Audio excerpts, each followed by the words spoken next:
Hi friends, இந்த வீடியோவில் நம்ம பார்க்க போகிறது பிரின்சஸ் கட் ப்ளவுஸ் வந்து நம்ம கட் பண்ண வீடியோஸ் பார்த்தோம். அதை தொடர்ந்து இது எப்படி நம்ம வந்து ஸ்டிச் பண்ணுறது அப்படிங்கிறத இந்த வீடியோவில் பார்க்கலாம்.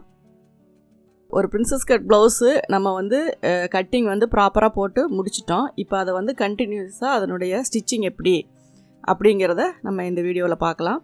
அதுக்கு முன்னாடி நம்ம சேனலை சப்ஸ்கிரைப் பண்ணாதவங்க சப்ஸ்கிரைப் பண்ணிக்கோங்க. பக்கத்தில் இருக்க பெல் சிம்பிளை ப்ரெஸ் பண்ணிட்டீங்க அப்படின்னா வீடியோஸ் போடும்போது எல்லாமே உங்களுக்கு நோட்டிஃபிகேஷன் வரும். எந்த ஒரு வீடியோவுமே நீங்கள் மிஸ் பண்ணாமல் பார்க்கலாம். இப்போ இது பார்த்தீங்கன்னா நம்ம பேக்கு, ஃப்ரண்ட்டில் 2 போர்ஷன், ஸ்லீவு இப்படி எல்லாமே வந்து நம்ம கட் பண்ணி எடுத்து வச்சுருக்கோம். ஸ்லீவுக்கு வந்து ஜாயிண்ட் வருது. இப்போ எக்ஸஸாக இருக்க பீஸ் வந்து நம்ம அதில் என்னென்ன ரெடி பண்ணுமோ அதை ஃபஸ்ட்டு ரெடி பண்ணிக்கலாம். ஏன்னா அந்த பிட்டாக இருக்கிறத ஃபஸ்ட்டு ரெடி பண்ணிட்டோம் அப்படின்னாவே உங்களுக்கு சீக்கிரமாக அந்த ப்ளவுஸினுடைய ஸ்டிச்சிங் முடியும்.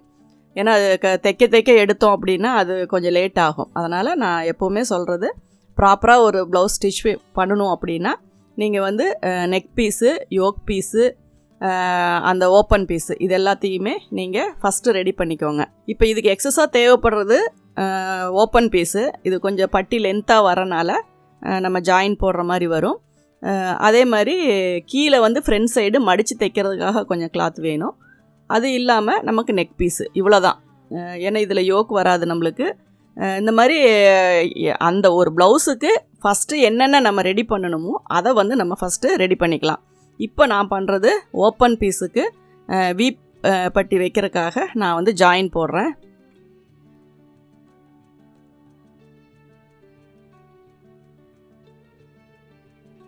இதை வந்து ஓப்பன் பண்ணி விட்டுட்டு தையல் போட்டுக்கோங்க. ஏன் அப்படின்னா அந்த இடம் வந்து ஒரே சைடு ஃபோல்டு பண்ணி தையல் போட்டோம்னா ரொம்ப மொத்தமாக இருக்கும். அந்த ஹூக் மாட்டும் போது அந்த இடத்துல வி வந்துச்சு அப்படின்னா அது நமக்கு டிஸ்டர்பாக இருக்கும்.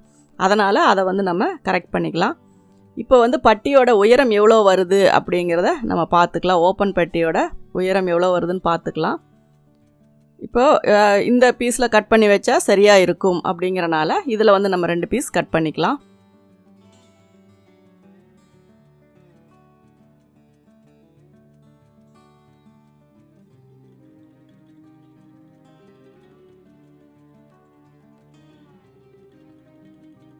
ஒன்று வந்து டபுள் ஃபோல்டு பண்ணி ஸ்டிச் பண்ணிக்கலாம்.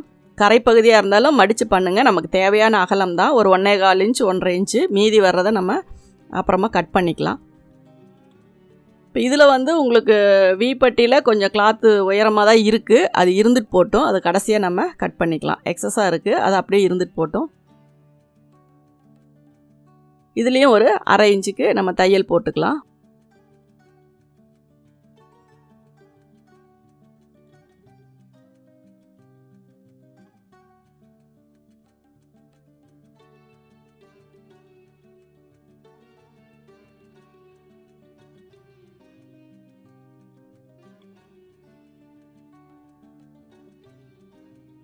லைனிங்கை வந்து ப்ரெஸ் பண்ணுற மாதிரி சைட்லேயும் நம்ம ஒரு தையல் போட்டுக்கலாம். இதுக்கு வந்து கழுத்து பீஸ் வந்து ரொம்ப தேவையில்லை. ஏன்னா பேக்லேயும் கொஞ்சம் க்ளோஸ் நெக்கு தான், ஃப்ரண்ட்லேயும் கொஞ்சம் க்ளோஸ் நெக்கு தான். அதுக்கு தகுந்த மாதிரி மட்டும் நம்ம பீஸ் ரெடி பண்ணிக்கலாம். இதுக்கு ஷோல்டர் பட்டன் எதுவுமே தேவையில்லை. மேக்ஸிமம் இது வந்து பார்க்கும்போது ஒரு பழைய காலத்தில் எல்லாம் போட்டிருக்க மாதிரி ஒரு அந்த க்ளோஸ் நெக்கினுடைய ஷேப்பு தான். அதனால் நீங்கள் வந்துட்டு அந்த ரொம்ப டீப் நெக்கு இதுக்கெல்லாம் தேவைப்படுற அளவுக்கு கழுத்து பீஸ் வந்து தேவைப்படாது. அதனால் இருக்கிற பீஸ் வச்சு நம்ம அட்ஜஸ்ட் பண்ணி எடுத்துக்கிட்டோம்னாவே போதும். ஆனால் கிராஸாக போட்டுக்கோங்க. எப்போவுமே ஃபுல் கிராஸ் வந்தால் மட்டும்தான் நெக் ஃபினிஷிங் வந்து நீட்டாக வரும். அதனால் அந்த நேர்கோடு எது அப்படிங்கிறத ஸ்ட்ரைட் லைன் போட்டுக்கோங்க.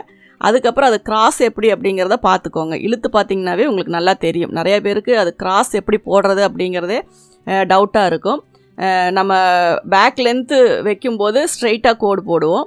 அதுவே பார்த்திங்க அப்படின்னா நம்ம ஃப்ரண்ட்டு ப்ளேஸ் பண்ணும்போது இப்படி கிராஸாக வச்சு ப்ளேஸ் பண்ணுவோம். அப்போ அந்த கிராஸாக வைக்கிற மாதிரி குறுக்க கோடு போட்டோம் அப்படின்னா தான் அது வந்து நமக்கு கிராஸ் அப்படிங்கிறோம். பயாஸ் பீஸுன்னு சொல்லுவோம். இப்போ நான் எப்படி ஜாயின் பண்ணுறேன் அப்படிங்கிறத பார்த்துக்கோங்க. அந்த கார்னர் பீஸை பொறுத்த வரைக்கும் அந்த ஒட்டுக்காக வரக்கூடாது. அதாவது நேராக வச்சு பண்ணுறத தவிர்த்துருங்க. நேராக வச்சு பண்ணும்போது இந்த மாதிரி துணியிலலாம் அது மொத்தமாக தெரியும். அதனால தான் நம்ம கிராஸாக வச்சு ஜாயின் பண்ணுறோம். கண்டிப்பாக நேராக வச்சு தைக்கிறவங்கெல்லாம் கூட கொஞ்சம் கொஞ்சம் அப்படியே கிராஸ் பண்ணி பழகுங்க. ஒரே ப்ளவுஸில் பண்ணணும் அப்படிங்கிறது இல்லை. ஒவ்வொரு ஸ்டெப் பை ஸ்டெப்பாக நம்ம செய்கிற ஒரு சின்ன சின்ன விஷயங்களை வந்து சரி பண்ணிக்கணும் அப்படிங்கிறது அடுத்த ப்ளவுஸில் தைக்கும்போது நீங்கள் அந்த நேராக வைக்கிற பீஸை கொஞ்சம் கிராஸாக வச்சு பாருங்கள். உங்களுக்கே வந்து இது ஃபினிஷிங் நீட்டாக வருது அப்படிங்கிறது நீங்களே புரிஞ்சுக்குவீங்க. ஏன்னா நேராக வச்சு பண்ணும்போது பலமுறை சொல்லியிருக்கேன், அது துணியினுடைய மொத்தம் அதிகமாகும், ஃபினிஷிங் வந்து குறைய வாய்ப்பு இருக்குது. இப்போ இழுத்து பார்த்திங்கனாவும் துணி வந்து எக்ஸ்பெண்ட் ஆகும். ஏன்னா அந்த வளைவான பகுதிகளெல்லாம் அந்த வளைச்சி நம்ம ஹெம்மிங் பண்ணவோ அல்லது ஸ்டிச்சஸ் போடவோ அந்த ஷேப் கரெக்டாக நெக்கு தூக்கிட்டு இருக்காமல் படிஞ்ச மாதிரி கொடுக்கணும் அப்படின்னா நம்ம வந்து பயாஸ் பீஸ் தான் நம்ம கொடுத்தாகணும். அதனால் தவறாமல் கிராஸ் பீஸை பார்த்து கொடுத்துக்கோங்க. சப்போஸ் நீங்கள் ஸ்ட்ரெயிட் பீஸ் பட்டையாக கொடுக்கணும் அப்படின்னா எந்தெந்த இடத்துல எல்லாம் அந்த வளைவு வருதோ அந்த கார்னர்ல எல்லாம் 3 ஃப்ளீட் வேணும்.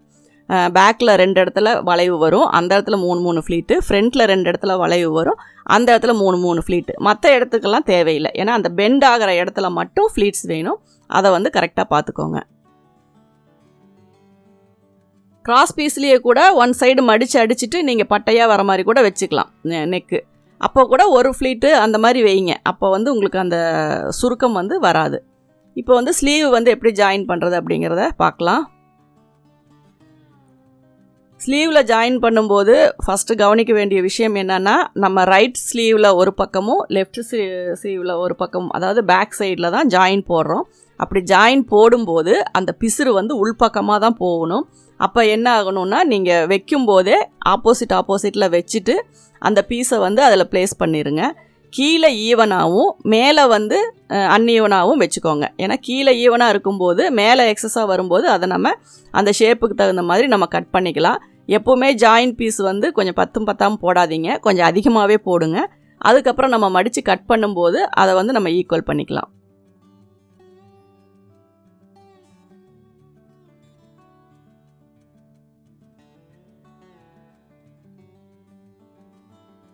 எதுவுமே ப்ராப்பராக பண்ணணும் அப்படின்னா தான் நீட்டாக இருக்கும். ஆனால் ஒவ்வொரு ஸ்டிச்சு தான் லாங் ஸ்டிச்சு தான், ஈஸியாக நம்ம போட்டுடலாம். அதுக்கு வந்து ரொம்ப டைமெல்லாம் எடுக்காது. அதனால் அந்த ஜாயிண்ட்டை கூட நல்லா நீட்டாக ஒரு தையல் போட்டு அதுக்கப்புறம் படிமான தையல் போட்டு அப்புறம் அந்த சென்டர் பாயிண்ட் நம்ம மார்க் பண்ணியிருக்கோம், நாச் போட்டிருக்கோம், அதை மடித்து அதுக்கு தகுந்த மாதிரி கீழே அன்ஈவனாக இருக்கிறத நம்ம கரெக்ட் பண்ணிக்கலாம்.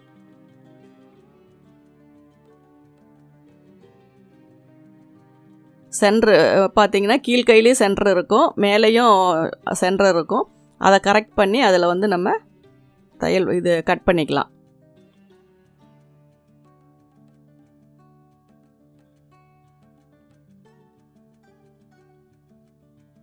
லைட்டாக பெண்ட் பண்ணி தான் நான் வந்து உங்களுக்கு கட் பண்ண சொல்லியிருக்கேன். அதையும் அதே மாதிரி ஃபாலோ பண்ணிக்கோங்க.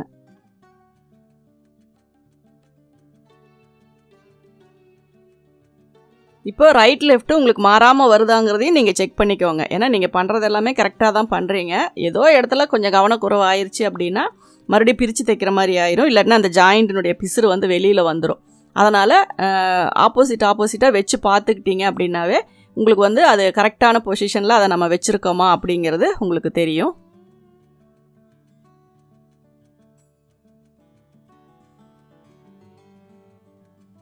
இப்போ ஸ்லீவுக்கு வந்து நம்ம ஜாயின் போட்டாச்சு.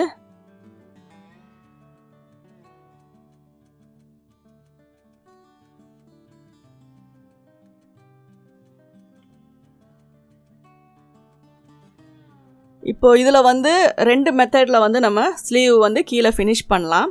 அதாவது எக்ஸ்ட்ரா பீஸ் கொடுத்து மடித்து கீழே ஹெம் பண்ணுறது ஒரு மெத்தடு. அது வந்து நம்ம உங்களுக்கு அந்த மாதிரி ஃபினிஷிங் தான், கீழே கொஞ்சம் திக்காக வேணும் அப்படி இருந்தால் தான் பிடிக்கும் அப்படிங்கிறவங்க அந்த மாதிரி பண்ணிக்கலாம். இப்போ இது வந்து ஏற்கனவே கிளாத் வந்து திக்காக தான் இருக்குது. அதனால் நான் கீழே வந்து அடித்து திருப்பிக்கிறேன். நம்ம நாச்சு, அதாவது அர்க்காத்து நம்ம போட்டிருக்கோம், அதில் வந்து நேர் பண்ணி நம்ம தையல் போட்டுக்கலாம். இப்போ பார்த்திங்கன்னா நான் உள்கை பக்கம் வந்து முடிச்சிருக்கேன். அப்போது அங்கேருந்து நம்ம ஸ்டார்ட் பண்ணுவோம். இப்போ பார்த்தீங்கன்னா அந்த பிசுறு மேல் பக்கமாக இருக்கும், அடித்து திருப்பும்போது அது உள்பக்கமாக போயிடும்.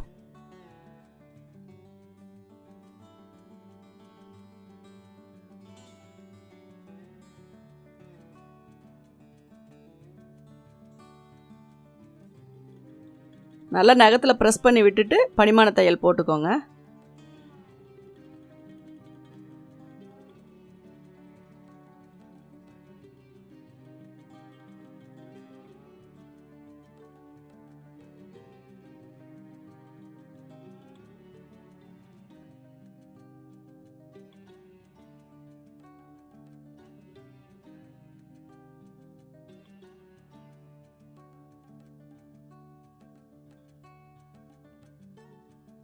இப்போது அந்த படிமான தையல் அப்படிங்கும்போது நம்ம எதுக்காக போடுறோம் அப்படிங்கிறத முதல்ல புரிஞ்சுக்கோங்க. படிமான தையல் அப்படின்னா அதுலேயே உங்களுக்கு மீனிங் இருக்குது. துணியை வந்து நல்லா ப்ரெஸ் பண்ணி படிமானமாக வச்சுக்கிறதுக்காக தான். அப்போ அது எல்லாத்தையுமே நம்ம எந்த பக்கம் தையல் போடுறோமோ அந்த பக்கம் தள்ளி விட்டு தான் நம்ம படிமான தையல் போடணும். லைனிங் பக்கம் தள்ளி விட்டு தான் நான் தையல் போட்டிருக்கேன். இப்போ இதில் வந்து ஸ்டிச்சஸ் வந்து இன்விசிபிளாக, அதாவது கண்ணுக்கு தெரியாமல் இருக்கணும்னா அந்த இடத்துல வந்து கண்டிப்பாக ஹெம்மிங் பண்ணிக்கோங்க. மைல்டாக வச்சு ஹெம்மிங் பண்ணிக்கோங்க. சப்போஸ் அந்த இடம் அது ஒன்றும் ப்ராப்ளம் இல்லை அப்படின்னா நீங்கள் வந்து ஸ்டிச்சஸ் போட்டுக்கோங்க. இது ஏன் போடுறோம் அப்படின்னா, நம்ம வாஷ் பண்ணும்போது எப்படி பார்த்தாலும் ஏதோ ஒரு துணி வந்து சுருங்கும், கொஞ்சம் இழுத்த மாதிரி ஆகும். அது வந்து நம்ம எண்டில் கை வரைக்கும் அந்த இது வந்து வரக்கூடாது. வந்தால் அது கீழே வந்து லைனிங் தொங்கிட்டு வரும். அந்த ப்ராப்ளம் வராமல் இருக்கணும் அப்படிங்கிறதுக்காக தான் நம்ம அந்த இடத்துல ஒரு 3/4 இன்ச்சோ ஒரு 1 இன்ச்சு கேப்லேயோ ஒரு தையல் வேணும். அது தையலாக தான் இருக்கணுங்கிறது இல்லை, நீங்கள் ஹெம்ப் கூட நீங்கள் பண்ணிக்கலாம். சப்போஸ் இந்த ப்ராப்ளம் எல்லாம் தவிர்க்கணும் அப்படின்னு நினச்சிங்க அப்படின்னா நீங்கள் கீழே ஒரு கிளாத்தை கொடுத்து ஃபோல்டு பண்ணி நார்மலாக அதுக்கு எப்படி எப்போவுமே ஹெம்ப் பண்ணுவீங்களோ அந்த மாதிரி நீங்கள் பண்ணிக்கலாம். சப்போஸ் இப்படி அடித்து திருப்பும்போது நீங்கள் அந்த இடத்துல ஒரு தையல் உங்களுக்கு இருந்தால் போதும். பர்ஃபெக்ட் மேட்சிங்கான ஒரு நூல் போட்டு நீங்கள் தைக்கிறீங்க அப்படின்னா ஒன்றுமே ப்ராப்ளம் இல்லை, நீங்கள் தையலே கூட போட்டுக்கலாம். ஆனால் அதுவே வந்து நீங்கள் ஊசி எடை தையல் வந்து போடாதீங்க. ஊசி எடை தையல் போட்டிங்க அப்படின்னா இடுப்பு பகுதியிலையாக இருக்கட்டும், கைப்பகுதியிலையாக இருக்கட்டும், அது வந்து கையை வந்து வெட்டுற மாதிரி இருக்கும். கொஞ்சம் டைட்டாக இருந்துச்சுன்னா கையை வந்து ரொம்ப ஒரு மாதிரி அந்த இடம் அறுக்கிற மாதிரி இருக்கும். அதனால் எப்போவுமே கொஞ்சம் மேலே தள்ளியே தையல் போடுங்க. இப்போ இதுலேயே நான் பார்த்தீங்கன்னா உங்களுக்கு அந்த எட்ஜில் நான் தையல் போடுறதே ரொம்ப எட்ஜில் தான், துணி வந்து ஸ்லிப்பாகாமையும் அதே சமயத்தில் ரொம்ப உள்ள தள்ளியும். ஏன்னா நான் ஒரு சிலர் தையல் போடுறத நான் பார்த்துருக்கேன். ஏதோ அந்த கிளாத்தை வந்து அதில் ப்ளேஸ் பண்ணணும் அப்படிங்கிறக்காக போடுவாங்க. அப்புறம் தச்சு முடிச்சதுக்கப்புறம் பார்த்தோம் அப்படின்னா இந்த ஆம் ஹோலில் இதெல்லாம் ஜாயிண்டில் பார்த்தீங்கன்னா நம்ம லைனிங்கில் போட்ட தையலே வந்து வெளியே தெரியும். அந்த மாதிரியெல்லாம் பண்ணாதீங்க. அது வந்து ஃபினிஷிங் வந்து அவ்வளோ பர்ஃபெக்டாக வராது. அதனால் முடிஞ்ச வரைக்கும் எந்த ஒரு க்ரஷ்ஷுமே இல்லாமல் இழுத்து விட்டு அவுட்டரில் தையல் போடுங்க. இப்போ நான் கட்டிங் போதே சொன்னேன், இதில் எவ்வளோ ஷார்ட் ஆகுதோ அந்த ஒரு 1/2 இன்ச்சு உங்களுக்கு 11 இன்ச்சுக்கு 10 இன்ச்சு தான் வருது. அது ஒன்றும் ப்ராப்ளம் இல்லை. மேக்ஸிமம் நமக்கு எல்போ ஸ்லீவ் வேணும் அப்படிங்கும்போது நீங்கள் கிளாத்தை வந்து அதிகமாக எடுத்துக்கோங்க. ஒரு 110ஆவது நீங்கள் லைனிங் எடுத்துக்கலாம். இப்போ இதில் வந்து எக்ஸஸாக இருக்கிறத நம்ம கட் பண்ணிடலாம். கட் பண்ணும்போதும் நம்ம லைனிங்கை வந்து அக்யூரேட்டாக, அதாவது எல்லா மெஷர்மெண்ட்ஸையும் கரெக்டாக போட்டு ட்ரா பண்ணி நம்ம கட் பண்ணியிருக்கோம். அதனால் லைனிங்கை வந்து கட் பண்ணிடக்கூடாது. நம்ம மேலே இருக்க கிளாத்தை மட்டும்தான் நம்ம கட் பண்ணணும். நான் எதுக்காக நான் வந்து மெயின் கிளாத்தை வந்து அதிகமாக விடுறேன் அப்படின்னா, உங்களுக்கு வந்துட்டு எல்லாருக்குமே வந்து அந்த பர்ஃபெக்ஷன் அப்படிங்கும்போது ஒரே மாதிரி மேல் கிளாத்தும் உள் கிளாத்தும் ஒரே அளவு வச்சு நம்ம வெட்டினோம் அப்படின்னா ஈவனாகவே வரும்னு சொல்ல முடியாது. சம்டைம் கிராஸாக போயிடும், ஒரு பக்கம் இழுத்த மாதிரி போயிடும், அந்த மாதிரி ப்ராப்ளம் எல்லாம் வரும். அதனால் நீங்கள் லைனிங்கை அக்யூரேட்டாகவும் மேலே இருக்க கிளாத்தை கொஞ்சம் எக்ஸஸாகவும் விட்டு கட் பண்ணிங்கன்னா நம்ம அதுக்கு தகுந்த பொசிஷனில் வச்சு ஸ்டிச் பண்ணிவிட்டு எக்ஸஸாக இருக்கிறது எல்லாத்தையும் நம்ம கட் பண்ணிட்டோம் அப்படின்னா நீட்டாக வரும். இது வந்து எல்லாருமே பண்ணலாம், பிகினர்ஸில் இருந்து எக்ஸ்பீரியன்ஸ்டாக இருக்கவங்க வரைக்குமே.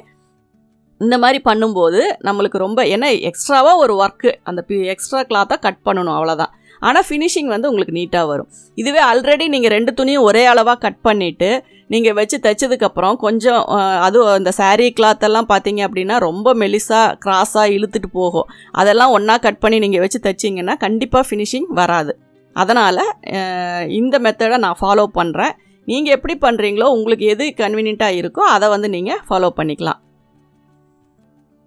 ஒரு ஸ்டிச்சிங்கில் இருக்க ப்ளஸ் என்ன அப்படிங்கிறத நான் சொல்லுவேன். ஏன்னா மைனஸ் பற்றி எனக்கு தெரியாது. நான் ஃபாலோ பண்ணுறது எல்லாமே எனக்கு ப்ளஸ்ஸாக இருக்குது அப்படிங்கிறனால நான் அதை ஃபாலோ பண்ணுறேன். இப்படி தைச்சா என்ன ஆகும் அப்படிங்கிறத வந்து ஒரு சில நேரங்களில் நான் ட்ரை பண்ணி பார்த்துட்டு எனக்கு செட் ஆகலைன்னு கூட நான் விட்டுருப்பேன். ஆனால் நான் ஃபாலோ பண்ணுற மெத்தட் வந்து எனக்கு ஃபினிஷிங்கும் சரி, ஃபிட்டிங்கும் சரி, கஸ்டமர்கிட்டேருந்து ஒரு குட் நேமும் சரி எனக்கு நீட்டாக வருது அப்படிங்கிறனால நான் வந்து இந்த ஒரே மெத்தடை தான் நான் வந்து ஃபாலோ பண்ணுறேன். இப்போ ஸ்லீவ் ரெடி பண்ணியாச்சு, நெக் பீஸ் ரெடி பண்ணியாச்சு, ஓப்பன் பீஸ் ரெடி பண்ணியாச்சு. இப்போ இதுக்கப்புறம் நம்ம பேக் வந்து ரெடி பண்ணலாம். பேக் பார்த்தீங்க அப்படின்னா இதுவும் அதே மாதிரி தான். கீழே வந்து உங்கள்கிட்ட கிளாத் எக்ஸஸாக இருக்குது அப்படின்னா கீழே வந்து அதை ஃபோல்டு பண்ணி திருப்பிக்கலாம். இப்போ பேக் டாட்டுக்கு மட்டும் நீடில் மார்க் போட்டுக்கோங்க எங்கேன்னு. அது நம்ம ஒன்றும் பிரச்சனை இல்லை. நம்ம எப்போவுமே நார்மலாக ஒரு ப்ளவுஸுக்கு எப்படி திருப்போமோ அது மாதிரி பார்த்துக்கலாம். அடித்து திருப்பும்போது கவனமாக பார்த்துக்கோங்க. நான் எப்போவுமே கட் பண்ணும்போது மெயின் சைடு, அதாவது ரைட் சைடை வந்து மேலே வச்சு தான் நான் கட் பண்ணுறேன். அப்போது வந்து நான் அப்படியே அடித்து திருப்புறதுக்கு உங்களுக்கு பார்க்கும்போது நீட்டாக வரும். ஒரு சிலர் வந்து உள்ளே இருக்கிற கிளாத்தை திருப்பி போட்டிருந்தீங்க அப்படின்னா அடித்து திருப்பும்போது ராங் சைடு வந்துடும். அதனால் எப்போவுமே ராங் சைடு எது, ரைட் சைடு எது அப்படிங்கிறத நல்லா தெளிவாக பார்த்துக்கோங்க. லைனிங் கிளாத்தை பொறுத்தோ இல்லை ஃபுல் வாயிலை பொறுத்தோ எந்த ப்ராப்ளம் இல்லை. அது 2 சைடும் மேக்ஸிமம் ஒரே மாதிரி தான் வரும். ஆனால் மெயின் கிளாத்தை மட்டும் நீங்கள் ரைட் சைடு எது, ராங் சைடு எது அப்படிங்கிறத நல்லா கவனமாக பார்த்துக்கோங்க. ஸ்லீவில் எப்படி நான் தையல் போட்டேனோ அதே மாதிரி தான் ஒரு 1 இன்ச்சு கேப்பில் பின்னாடியும் நான் வந்து தையல் போடுறேன். த்ரெட்டு வந்து மேக்ஸிமம் நீங்கள் வந்து மேட்சிங்காக பார்த்துக்கோங்க. ஏன்னா அது வந்து ஃபஸ்ட்டு ஃபினிஷிங் வந்து அதில் தான். ஏன்னா நீங்கள் போடுற தையல் வந்து நீட்டாக வரணும் அப்படின்னா ஃபஸ்ட்டு வந்து மேட்சிங் த்ரெட்டு தான். அடிக்கடி கட்டாகாத த்ரெட்டாக பார்த்துக்கோங்க. இப்போ வர த்ரெட்டு எப்படி பார்த்தாலும் ஒரு ப்ளவுஸ் தைக்கிறதுக்குள்ளே 2-3 தடவை கட் ஆகுது. அதே மாதிரி மிஷினையும் அதுக்கு தகுந்த மாதிரி ஆயில் விட்டு உங்களுடைய கண்டிஷனுக்கு தகுந்த மாதிரி நீங்கள் உங்களுடைய ஃபுட்டு அந்த பெடல் பண்ணுறதுக்கு தகுந்த மாதிரி அதையும் நீங்கள் ரெகுலராக கரெக்ட் பண்ணி வச்சுக்கோங்க. ஏன்னா சில விஷயங்கள் வந்து ஒரு ஃபினிஷிங் நம்ம கொடுக்குறோம், ஒரு ஸ்டிச்சிங் நம்ம இன்ட்ரெஸ்ட்டாக பண்ணுறோம் அப்படின்னா அதை வந்து எல்லாமே டிபெண்ட் பண்ணி தான், அது கட்டிங்கில் இருந்து மெஷினில் இருந்து த்ரெட்டில் இருந்து எல்லாமே டிபெண்ட் பண்ணி தான் வரும். அதனால் எல்லாமே பர்ஃபெக்டாக இருக்கணும் அப்படிங்கிறத நீங்கள் மைண்டில் வச்சுக்கோங்க. ஏன்னா ஸ்டிச்சிங் அப்படிங்கும்போது நமக்கு ஒரு பேஷன், ரொம்ப இன்ட்ரெஸ்ட்டாக விரும்பி நம்ம பண்ணுற விஷயம். அதில் வந்து எந்த ஒரு காம்ப்ரமைஸும் இல்லாமல், அதாவது இப்படி தான் பண்ணணுன்னா அப்படி தான் பண்ணணும் அப்படிங்கிற ஒரு இதோடு நீங்கள் பண்ணினீங்க அப்படின்னாவே அது வந்து ரொம்ப நம்ம எதிர்பார்க்குறத விட மேலும் மேலும் அதில் நம்மளை இம்ப்ரூவ் பண்ணிக்கணுங்கிற அளவுக்கு நமக்கு ஒரு கான்ஃபிடென்ட் தரும். அதனால் மேக்ஸிமம் ஒரு ஸ்டிச் பண்ணுறோம் அப்படின்னா அதை வந்து கரெக்டாக ஃபாலோ பண்ணிக்கோங்க.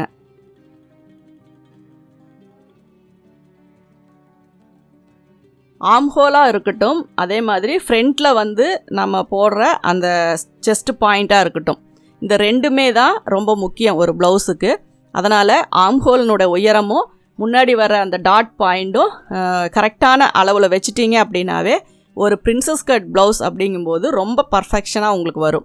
ஏன்னா ஒரு சிலர் வந்து செஸ்ட் பாயிண்ட் வந்து பிரின்சஸ் கட் பொறுத்த வரைக்கும் அந்த சைடில் தான் வந்து அந்த கட்டு வரும். ஒரு சிலர் வந்து அதை சென்டர்லேயே எக்ஸ்பெக்ட் பண்ணுவாங்க. அதனால் அந்த டிஸ்டன்ஸு பஸ்ட்டு பாயிண்ட்டோடைய டிஸ்டன்ஸை மட்டும் நான் வந்து 4-4.25 அந்த மாதிரி வைக்கிறேன். ஒரு சிலருக்கு செஸ்ட்டு வந்து நெருக்கமாக இருக்குது, அகலமாக இல்லை அப்படிங்கிறவங்க வந்து அதை இன்னும் கூட கொஞ்சம் குறைச்சிக்கலாம். ஏன்னா அது வந்து அந்த பாயிண்ட் வந்து கரெக்டாக உட்காந்தால் தான் அந்த பிரின்சஸ் கட் ப்ளவுஸுக்கு அந்த ஷேப் வந்து நல்லா நீட்டாக இருக்கும். இப்போ இதை வந்து சைடில் 1.5 இன்ச்சை விட்டுருங்க. விட்டுட்டு அதை 2ஆக ஃபோல்டு பண்ணி அதை சென்டர் பாயிண்ட்டை நம்ம மார்க் பண்ணிக்கலாம். இப்போ இதில் வந்து டாட் வந்து நம்ம பிடிச்சிக்கலாம். உங்களுக்கு அந்த லைனிங் வச்சு தைச்சிருக்கோம் அப்படிங்கிற அந்த ஒரு இதே வரக்கூடாது. ஏன்னா அந்த அளவுக்கு லைனிங் கிளாத்தும் மெயின் கிளாத்தும் ஈவனாக நல்லா நீட்டாக வரணும், சுருக்கமே இல்லாத அளவுக்கு. அதெல்லாமே நம்ம கையில் தான் நம்ம அந்த இது இருக்குது. நல்லா துணியை வந்து நீவி விட்டு நகத்தில் ப்ரெஸ் பண்ணி விட்டு எந்த அளவுக்கு அதை வந்து நம்ம பண்ணுறோமோ அந்த அளவுக்கு பார்த்தீங்க அப்படின்னா மெயின் கிளாத்துக்கும் லைனிங் கிளாத்துக்கும் எந்த ஒரு கேப்பும் இல்லாமல் நீட்டாக நமக்கு கிடைக்கும்.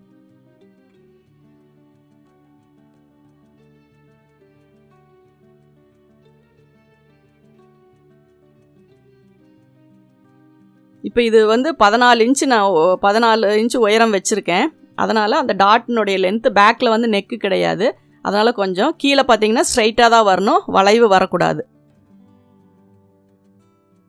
பேக்கில் வந்து லைட்டாக அந்த லூஸ் வரும்போது நமக்கு பேக்கில் இருக்க அந்த சதைப்பிடிப்புக்கு அது கவர் ஆகிற மாதிரி தான் இருக்கும். அதனால் அந்த இடத்துல சுருக்கம் எதுவும் உங்களுக்கு வராது. இப்போ இடுப்பு சுற்றளவு நான் ஒரு 7.25 வச்சு நான் மார்க் பண்ணுறேன்.